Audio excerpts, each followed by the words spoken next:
Now. It should be. Hey, Josh. Hey, how are you? I'm good.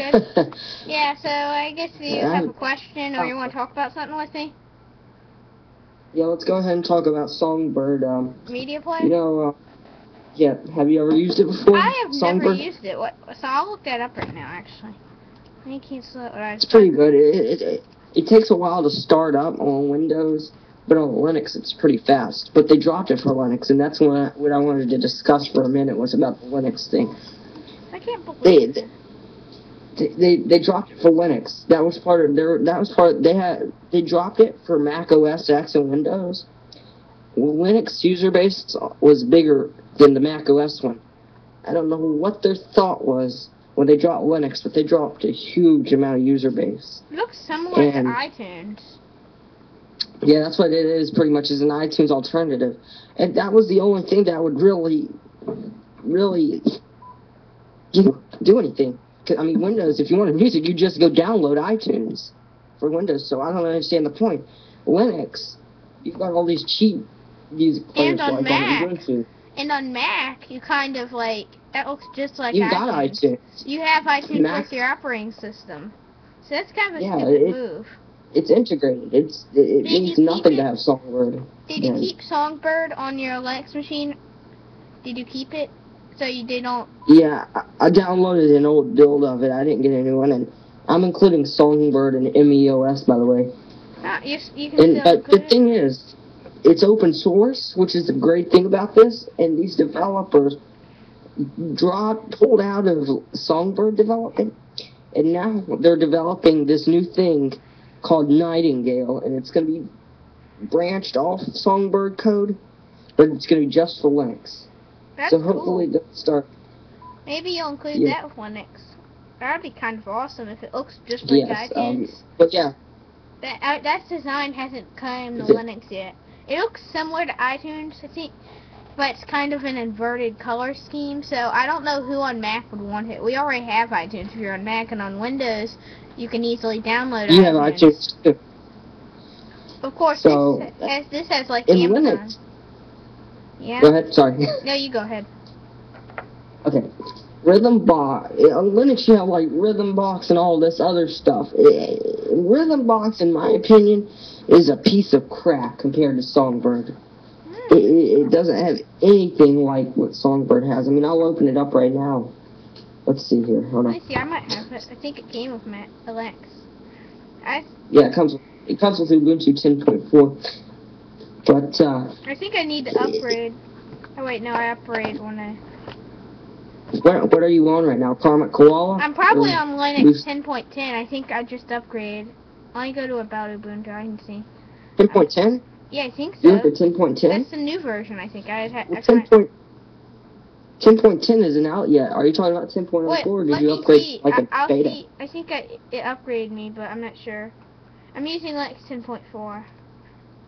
Okay. Oh, okay. I thought it was in 10.10. But anyways, this is the new music player. I see this, and it has come to 3 stores. The Ubuntu One store has a lot of popular music. Not all of it, though. Not really as much as you'd really want. Jamendo, that is basically open source music. And Magnatune, which is really probably something very unpopular. None of those have any of the major music labels, I think, except for Ubuntu 1. What they should do... Ubuntu 1 has some of the major labels. Yeah, since they're including, like, this stuff in HTML, the best thing to do would be to maybe, I don't know, maybe put in a link to an HTML iTunes music store, because iTunes has a music store. Just link into that and integrate it into Rhythmbox, and that would solve the problem right there. That would. If you integrated it. Yeah, the Songbird of iTunes. Huh? Does Songbird have the iTunes music store? No. What Songbird does is it's really cool. And it's a really good way to download illegal music, too. I'm not saying that I'm doing it. I'm just saying that if you want to download illegal music, you'd want to have a Songbird. What's that talking about down here? We shouldn't mention No. illegal music. No, I'm not talking about that. I'm getting to a point here. It's okay. What it has is it has a web browser inside of Songbird, so it's got Firefox inside. So you can browse around the web and download any music you want to. That's what I'm trying to say. I'm not trying to say that, oh, go download Songbird and you can go around and download illegal music. No, that's not my point. My point is that it's built on Firefox. It lays on top of it. And you can also browse all your music that you've downloaded, even from iTunes, inside of there. And I've heard that Songbird's really losing popularity right now because they dropped iPod support. That's what I heard. They dropped They dropped iPod support. Who drops iPod support? Songbird.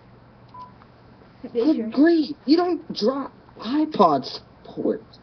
The iPod is the #1 music player. You got the iPhone too. Why do you drop the support for that? The world's most popular MP3 player. I don't get that. But apparently Nightingale's going to bring that back. Bring back iPod support. Maybe it was a deal between the open source thing, but that's still not very cool. And that's the problem with Linux too. Other than the fact that programs aren't very compatible, your devices are not compatible either. Yeah. iPods usually are not compatible with Linux unless you have some type of special media player. Yeah, thanks for being on, Tomcat Josh.